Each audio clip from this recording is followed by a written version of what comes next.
Assalamu alaikum wa rahmatullahi wa barakatuh, que la paix soit sur vous. Tout d'abord, je me présente pour ceux d'entre vous qui ne me connaissent pas. Je suis votre frère Ismail, imam, enseignant et conférencier depuis plus de 15 ans sur Marseille. Ces dernières semaines, j'ai été la cible d'une campagne diffamatoire, menée notamment par des élus et sympathisants d'extrême droite. Et la vidéo d'aujourd'hui, Inch'Allah, aura pour but de clarifier les propos qui me sont reprochés par ces détracteurs, notamment concernant l'incitation au meurtre, la limite des discussions entre l'homme et la femme, le tutorat de la femme et la prise de position que j'ai eue envers l'imam Hassani Hussein. Commençons d'abord par un extrait qui est tiré d'un prêche du vendredi dans lequel j'abordais la gravité du délaissement de la prière. À aucun moment je n'ai dit à titre personnel que de délaisser une prière est plus grave que tuer 100 personnes. Je me suis contenté de relater les questionnements des compagnons du prophète alayhi salatu wassalam wa radiyallahu anhum, et j'aurais plutôt dû dire dans ce prêche les différents jurisconsultes. Donc il y a eu un questionnement chez les jurisconsultes relatif à la gravité du délaissement de la prière. Est-ce un acte annulatif de l'islam selon la minorité des jurisconsultes, ou alors est-ce un grand péché mais qui n'annule pas la foi selon la majorité des jurisconsultes? Ceci dit, en islam, le meurtre est condamné par le Coran.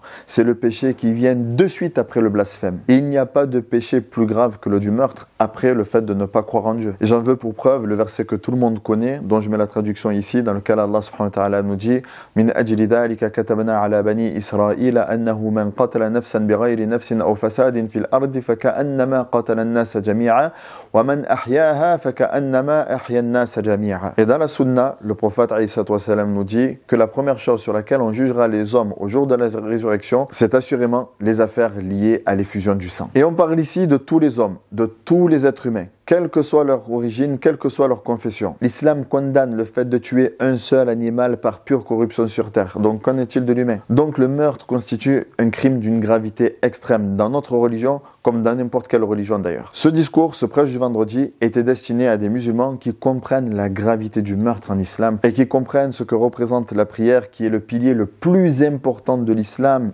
après l'attestation de foi. Je peux comprendre maintenant que mes propos sortis de contexte peuvent choquer certaines personnes, mais on s'accordera tous à dire que l'islam n'incite pas au meurtre, que je n'incite pas au meurtre, et qu'aucune religion ou personne censée ne peut appeler au meurtre. Bien au contraire, l'islam est une religion de paix, l'islam est une religion de pardon, l'islam est une religion qui prône au bon comportement avec son ami comme avec son opposant. Et l'islam n'est pas une religion de violence, et encore moins une religion qui appelle au crime. Ensuite, concernant les discussions hommes-femmes. Donc, on me reproche d'avoir dit que les discussions hommes-femmes sont interdites en islam et de faire un séparatisme entre l'homme et la femme. Ces enregistrements ont été repris de mon canal Telegram. D'ailleurs, vous pouvez rejoindre ce canal Telegram en cliquant sur le lien en description. Alors, qu'en est-il des discussions hommes-femmes en islam? Le prophète alayhi salatu wassalam s'adressait aux femmes, les femmes s'adressaient au prophète alayhi salatu wassalam, les compagnons du prophète alayhi salatu wassalam s'adressaient aux femmes et les femmes s'adressaient aux compagnons du prophète alayhi salatu wassalam. Et le prophète alayhi salatu wassalam consacrait même une partie de sa semaine pour répondre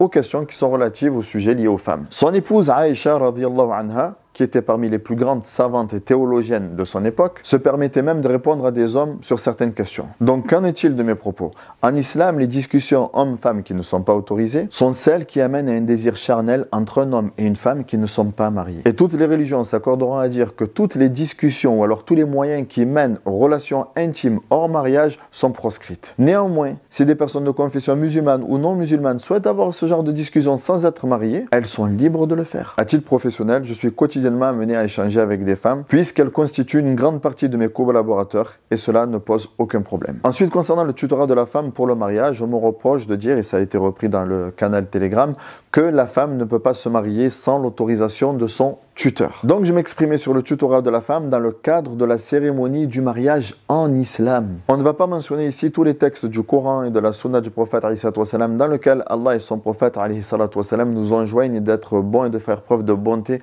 envers les femmes. On va se contenter simplement du hadith dans lequel le prophète alayhi salatu wassalam nous dit « Les meilleurs d'entre vous sont ceux qui sont les meilleurs avec leurs femmes ». Maintenant, pour que le mariage soit valable en islam, il y a plusieurs conditions, dont l'accord des époux. Et concernant le tuteur, c'est en tant que protecteur d'une femme de sa famille qui souhaite se marier qu'il exerce son rôle. Et il existe également d'autres avis juridiques sur cette question. Par exemple, selon l'école hanafite, la femme n'a pas besoin de tuteur pour se marier. À savoir maintenant qu'en islam, ce n'est pas l'imam qui marie. L'imam n'a pas le même rôle que le prêtre qui va déclarer « je vous déclare mari et femme ». L'imam n'a pas ce rôle-là. C'est le tuteur qui marie, en l'occurrence le père. L'imam est seulement présent dans le but d'observer et de s'assurer que tout se passe selon les règles de l'islam, que la femme ne soit pas forcée par exemple, qu'elle ne subisse pas d'injustice et que le tuteur n'outrepasse pas ses droits. L'imam donc agira en fonction de la situation. Des fois, il ne prendra pas en considération considération l'avis du tuteur lorsque celui-ci est motivé par des raisons raciales ou toute forme d'injustice. De même, il ne fera pas sans les parents de la jeune fille, lorsque celle-ci est mineure et à la majorité sexuelle et que son futur conjoint est majeur. Et concrètement, aujourd'hui, les imams ne font pas de mariage religieux tant qu'il n'y a pas de mariage civil. Et ceci permet notamment de préserver